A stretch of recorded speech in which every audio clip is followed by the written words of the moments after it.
Nós somos o Entre Nós, grupo de pesquisa em arte, tecnologia e sociedade, grupo cadastrado no diretório do CNPq e certificado pela UFMS. Hoje nós vamos apresentar o processo de produção em arte interativa em um ambiente de programação da nossa obra denominada Respiros Dissonantes.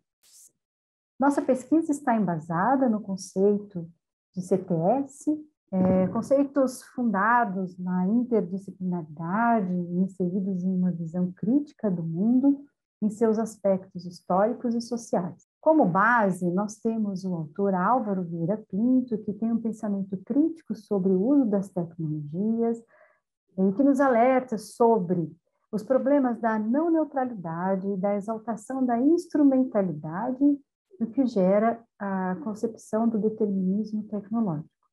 E também Arlindo Machado, que nos reforça a importância de pensar a arte e suas relações com as tecnologias na construção de pensamento crítico. O autor questiona a instrumentalidade das tecnologias quando se sobrepõe aos valores conceituais e estéticos da arte e nos propõe ações para uma arte politizada e inserida socialmente contra os valores do determinismo tecnológico. Falando sobre os aspectos da arte como mediação social, nós utilizamos como referência Néstor Garcia Franklin, que entende a arte como comunicação e como experiência social, e também Raymond Williams, que pensa a arte nesse espaço da comunicação, não como um reflexo, e sim como uma prática social material.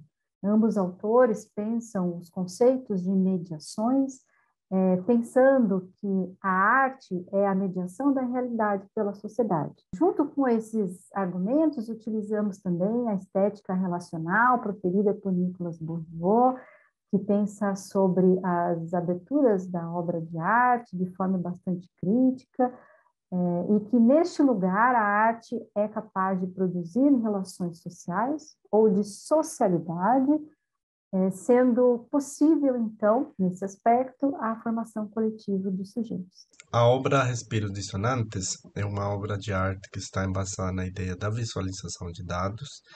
E para entender um pouco do conceito, a gente trabalha com um artigo que é da Venturelli e o Melo, que eles trabalham sobre os pontos do visível e do invisível, o nítido e o difuso. Então, falando um pouco disso, basicamente, quem trabalha com arte e com técnicas computacionais, o que faz é tornar visível e nítido os dados, né? Só que nem todos os dados podem ser necessariamente colocados de modo visível, e às vezes que são colocados, o nítido ele não é tão claro assim. Então, os autores falam que o artista ele tem que se colocar com uma postura crítica em relação aos dados, por exemplo.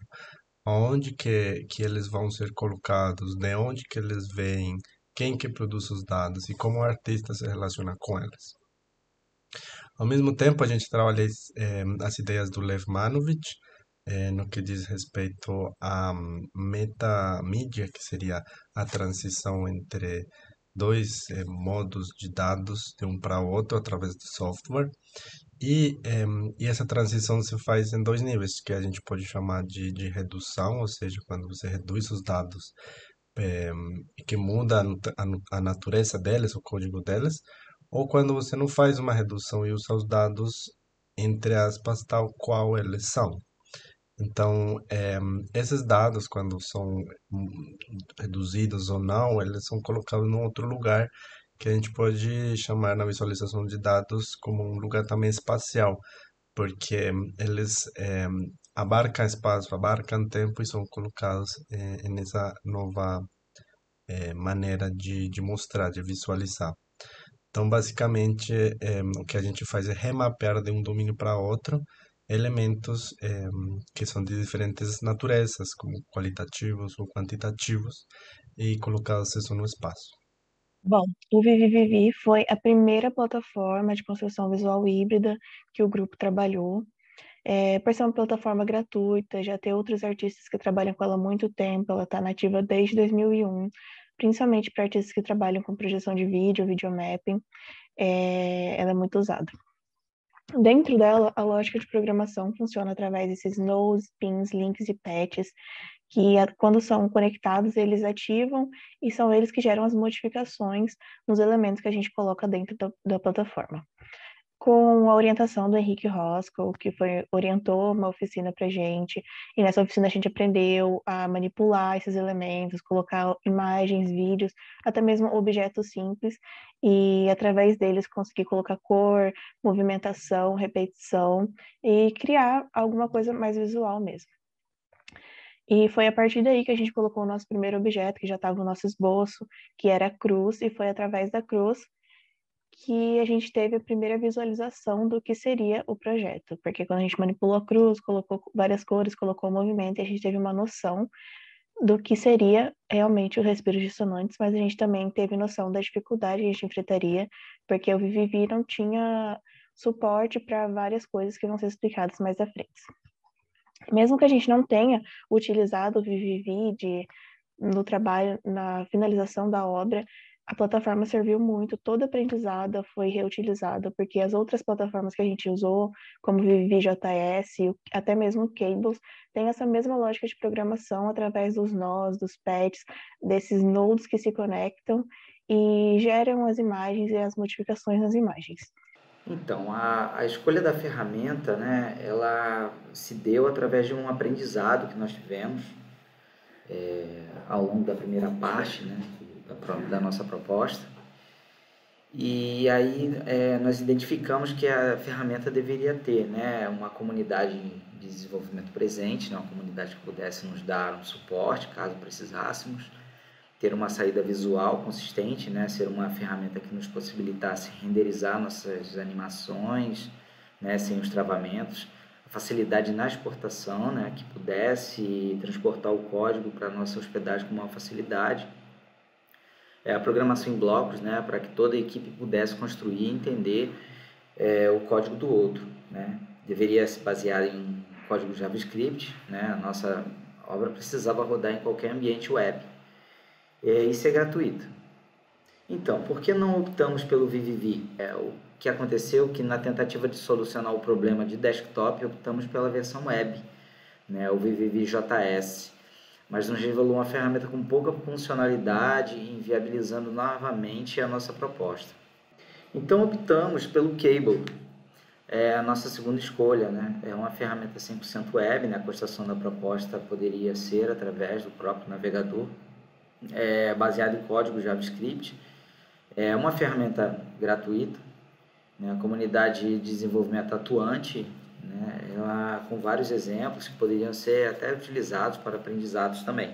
Né? Facilidade na organização de arquivos e pastas, né? Identificamos que por trás tinha um código enxuto e organizado, facilitando assim a manutenção. De fácil exportação também, né? Como o resultado produz um código em HTML e JavaScript, ele pode ser facilmente exportado para a nossa hospedagem. A obra Respiros Dissonantes é uma obra que se encontra em ambiente virtual interativo.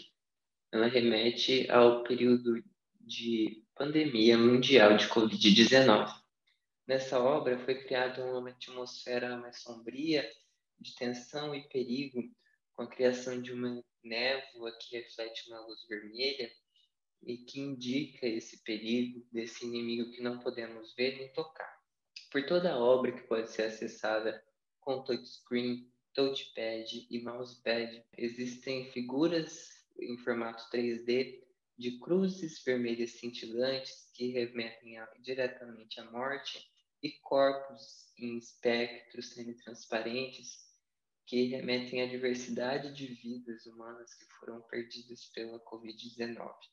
Além disso, também foi criada uma paisagem sonora de ruídos e zunidos que ampliam a atenção e o incômodo, junto a vozes dispersas pelo ambiente que trazem à luz a reflexão sobre as mortes de Covid-19, sobre como muitas delas poderiam ter sido evitadas se o governo federal do Brasil tivesse aplicado políticas públicas efetivas e cientificamente comprovadas no enfrentamento da pandemia. O grupo de pesquisa em arte, sociedade e tecnologia entre nós faz da Respiros Dissonantes um memorial às vítimas do Covid-19.